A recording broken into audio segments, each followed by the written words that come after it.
السميع العليم من الشيطان الرجيم بسم الله الرحمن الرحيم قل إن صلاتي ونسكي ومحياي ومماتي لله رب العالمين لا شريك له وبذلك أمرت وأنا أول المسلمين. سامعین محترم، قبولیت اعمال کی 4 شرائط کا ذکر ہو رہا تھا. ان میں سے 2 شرطیں آپ سماعت فرما چکے ہیں. نمبر 1 توحید ہو، شرک نہ ہو. نمبر 2 سنت ہو، بدعت نہ ہو. اور تیسری شرط اخلاص ہو، ریا اور نمود و نمائش نہ ہو. اخلاص اعمال کے اندر سب سے اہم ترین شرط ہے، اور اخلاص کا تعلق دل کے ساتھ ہے. انما الاعمال بالنیات وانما لامرئ ما نوى. اعمال کا دار و مدار نیتوں پر ہے، اور نیت کا تعلق دل کے ساتھ ہوتا ہے. آپ یہ عمل کیوں کر رہے ہیں، کس لیے کر رہے ہیں، اس کا درست ہونا ضروری ہے. آپ یہ عمل اللہ کے لیے کر رہے ہیں تو یہ عمل اللہ تعالیٰ کے یہاں قابل قبول ہے. آپ یہ عمل کسی اور مقصد کے لیے کر رہے ہیں تو اللہ تعالیٰ کو اس عمل کی کوئی ضرورت نہیں. اللہ تعالیٰ کو ایسا عمل چاہیے ہی نہیں، ایسے عمل کی ضرورت ہی نہیں. ایسا عمل قبول ہوتا ہی نہیں ہے جو اللہ کے ساتھ کسی اور کو ملاتا ہو. اللہ کو بھی راضی کرنا ہے، کسی اور کو بھی راضی کرنا ہے. فرمایا وما امروا الا ليعبدوا الله مخلصين له. مجھے حکم دیا گیا ہے کہ میں خالص اللہ کے لیے عمل کروں. فاعبد الله مخلصا له الدين. اللہ کی عبادت کرو، خالص اللہ کی عبادت، اللہ کے ساتھ کسی اور کو نہ ملا، خالص اللہ کے ساتھ. آپ کی نیت جب تک خالص نہیں ہوگی تو عمل خالص ہو ہی نہیں سکتا ہے. یہ جملہ ہمیشہ یاد رکھیں کہ آپ کے عمل پر آپ کو ثواب نہیں ملتا، آپ کی نیت پر آپ کو ثواب ملتا ہے. آپ کی نیت کیا ہے، آپ کا ارادہ کیا ہے، آپ اس سے چاہتے کیا ہے. صحابہ کرام رضوان اللہ علیہ اجمعین کی جو خاص خوبی تھی وہ یہی تھی کہ ان کے اندر اخلاص تھا. رسول اللہ صلی اللہ علیہ وسلم نے فرمایا نا کہ میرے صحابی نے اگر گٹھلی برابر سونا خرچ کیا ہو اور تم احد پہاڑ کے برابر سونا خرچ کر لو تو ان کے ثواب کو نہیں پہنچ سکتے. اس کی وجہ کیا تھی؟ ان کے اندر اخلاص بہت زیادہ تھا. ان کے عمل کے اندر للہیت بہت زیادہ تھی. ان کا اللہ کے ساتھ بڑا گہرا تعلق تھا. اور اعمال کو تباہ کرنے والی چیز کون سی ہے جو قبول ہونے نہیں دیتی؟ وہ ریا ہے، نمود اور نمائش ہے کہ آپ اس لیے عمل کر رہے ہیں کہ لوگ دیکھیں. ریا کا معنی یہ ہے کہ لوگ دیکھیں،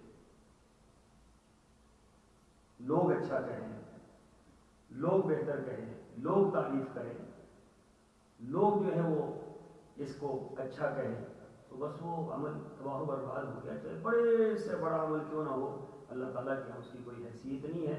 کیوں؟ کہ وہ اللہ کے لیے کیا ہی نہیں گیا. جو عمل اللہ کے لیے کیا ہوگا تو اللہ اس کا اجر دے گا. جو کیا ہے لوگوں کے لیے، تو اللہ کو کیا ضرورت پڑے گی اس عمل کو قبول کرنے کی یا اس پر اجر دینے کی. حدیث مبارکہ بڑی ڈرا دینے والی حدیث ہے، معروفہ حدیث میں سے یہ حدیث ہے. حضرت ابو ہریرہ رضی اللہ تعالیٰ عنہ حدیث کے راوی ہیں. جب یہ حدیث بیان کرنے لگے تو حضرت ابو ہریرہ رضی اللہ تعالیٰ عنہ کا 3 مرتبہ غشی کا دورہ پڑ گیا. 3 مرتبہ حضرت ابو ہریرہ بے ہوش ہوئے. ایک مرتبہ حدیث بیان کرنے کے لیے بیٹھے، غشی طاری ہوئی، بے ہوش ہو گئے. اٹھے، اپنا پسینہ صاف کیا تو اپنے شاگردوں سے کہنے لگے میں یہ حدیث بیان کرتا ہوں. پھر تھوڑی دیر بعد جب حدیث بیان کرنے لگے پھر بے ہوش ہو گئے. پھر افاقہ ہوا، اپنے چہرے سے پسینہ صاف کیا، پھر کہنے لگے میں حدیث بیان کرتا ہوں، پھر بے ہوش ہو گئے. تیسری مرتبہ پھر انہوں نے حدیث بیان کی، اپنے آپ کو سنبھالا اور یہ حدیث بیان کی۔ حدیث کون سی ہے کہ رسول اللہ صلی اللہ علیہ وسلم نے فرمایا کہ کل قیامت کے دن اللہ تعالیٰ 3 افراد سے جہنم کی آگ کو دہکائے گا، اور وہ 3 افراد کون ہیں؟ پہلا ان میں سے شہید ہے۔ یاد رکھیں کہ یہ عجیب و غریب حدیث ہے، اور اس حدیث سے پتہ چلتا ہے کہ ریا کس قدر خطرناک معاملہ ہے، ریا کا، نمود اور نمائش کا۔ فرمایا کہ سب سے پہلے شہید کو اللہ تعالیٰ کے سامنے پیش کیا جائے، اور اللہ تعالیٰ اپنی نعمتوں کو گنوائے گا کہ میں نے تجھے یہ نعمت دی، یہ نعمت دی، یہ نعمت، تو نے کیا کیا؟ وہ کہے گا اللہ میں تیرے راستے میں جہاد کیا، تیرے راستے میں دن رات میں لگا رہا، اور پھر یہاں تک کہ میں شہید ہو گیا، میری جان بھی تیرے نام پر قربان کر دی۔ اللہ تعالیٰ فرمائیں گے کہ جھوٹ بولتا ہے، تو نے اس لیے یہ سارا کچھ کیا تاکہ لوگ تجھے کہیں گے تو بڑا بہادر ہے، بڑا دلیر ہے، بڑا ہی اس کے اندر طاقت ہے، بڑی پاور ہے، اس نے پچھاڑ دیا لوگوں کو، اور فلاں فلاں۔ تیری نیت کی خرابی کی وجہ سے آج میرے پاس کچھ بھی نہیں ہے۔ فرشتوں کو حکم ہوگا، یہ جو شہید ہوا ہے دنیا کے اندر، فرشتوں کو حکم ہوگا کہ اس کو اٹھاؤ اور اٹھا کر اونھے کو جہنم کے اندر ڈال۔ اور دوسرا ایک عالم دین اور قاری قرآن، اس کو اللہ تعالیٰ کے سامنے کھڑا کیا جائے، اللہ تعالیٰ اپنی نعمتوں کو گنوائیں گے، میں نے تجھے نعمتوں کے انبار لگا دیے تھے، تجھے آواز دی، تجھے علم دیا، تجھے فہم کا طریقہ دیا، تجھے ہر چیز دی میں نے، بتلا تو نے کیا کیا؟ اللہ تیرے دین کے لیے دن رات کام کرتا رہا، میرے آواز اور میری نصیحتوں سے ہزاروں لوگ فائدہ اٹھاتے رہے، میری آواز کا دنیا جو ہے وہ عشش کر اٹھتی تھی، اور میں نے یہ سارا تیرے لیے کیا ہے۔ اللہ تعالیٰ فرمائیں کہ تو جھوٹ بولتا ہے، تو نے اس لیے کیا کہ لوگ تجھے بڑا عالم دین کہیں، لوگ تجھے بڑا واعظ کہیں، لوگ تجھے بڑا ناصح کہیں، لوگ تجھے بڑا قاری کہیں، بڑی خوبصورت آواز، بڑی پیاری آواز، اور بڑا ہی مذکور کن تلاوت کا معاملہ ہے۔ تو لوگوں نے کہہ دیا جو تیری نیت تھی وہ تجھے مل گئی، میرے پاس آج تیرے لیے کچھ بھی نہیں ہے۔ تو اللہ تعالیٰ فرمائیں گے اس کو اٹھاؤ اور اٹھا کر انہیں مجھے جہنم میں ڈال دو۔ یہ علم والے، صاحب علم اور قرآن کے قاری، صرف اس بنا پر کتنی بڑی فضیلت ہے اہل علم کی، کتنی بڑی فضیلت ہے قاری قرآن کی، لیکن کیا ہوا کہ نیت کی خرابی کی وجہ سے سب کچھ برباد ہوا اور اللہ تعالیٰ نے جہنم میں ڈال دیا۔ اور تیسرا وہ شخص جو مالدار انسان ہے، سخی انسان، جو مال و دولت کے جس نے انبار لگا دی، جس نے دہانے کھول دیے مال و دولت کے، تجوریاں کھول دی جس نے غریبوں کے لیے، دن رات خرچ کرتا رہا، اللہ تعالیٰ اس کو بلائے گا، بلا کر پوچھے گا تجھے میں نے مال دیا تھا تو نے کیا کیا؟ اللہ تیرے راستے میں خرچ کرتا رہا، دن رات خرچ کرتا رہا، دیکھا بھی نہیں ہے کیا ہے کیا نہیں ہے۔ اللہ تعالیٰ فرمائیں گے تو نے خرچ میرے لیے نہیں کیا، تو نے اس لیے خرچ کیا کہ لوگ تجھے کہیں کہ بڑا سخی ہے، بڑا مالدار، بڑا سخی، سخاوت کا یہ ہادم کا ہی، تو لوگوں نے تو کہہ دیا جو تیری نیت تھی وہ تجھے مل گئی، میرے پاس تیرے لیے کچھ بھی نہیں ہے۔ اور اللہ تعالیٰ فرمائیں گے فرشتوں کو اٹھاؤ اور انہیں مجھے جہنم میں ڈالو۔ تو رسول اللہ صلی اللہ علیہ وسلم نے آخری الفاظ یہ فرمائے کہ جہنم کی آگ کو پہلے جن 3 لوگوں سے دہکایا جائے گا وہ یہی 3 ہوں گے۔ اللہ اکبر، شہادت کتنا بڑا رتبہ ہے، علم کتنا بڑا عمل ہے، اور سخاوت کس قدر اللہ کو محبوب عمل ہے، لیکن نیت کی خرابی کی وجہ سے سب کچھ تباہ و برباد ہو گیا۔ اسی رسول اللہ صلی اللہ علیہ وسلم نے شرک اصغر کہا ہے، اس کو ریاکاری کو شرک اصغر کہا ہے۔ آپ نے فرمایا کہ مجھے خوف اس بات کا ہے کہ تم شرک اصغر کے اندر مبتلا ہو گئے۔ صحابہ کرام نے عرض کیا اللہ کے رسول شرک اصغر کیا چیز ہے؟ فرمایا کہ ریا عمل اس لیے کیا جائے کہ لوگ دیکھیں، مسجد اس لیے بنائی کہ لوگ دیکھیں، مدرسہ اس لیے بنایا کہ لوگ جو ہے وہ تعریف کریں، دین کا کام اس لیے کرتے ہیں کہ لوگ تعریف کریں، لوگ دیکھیں۔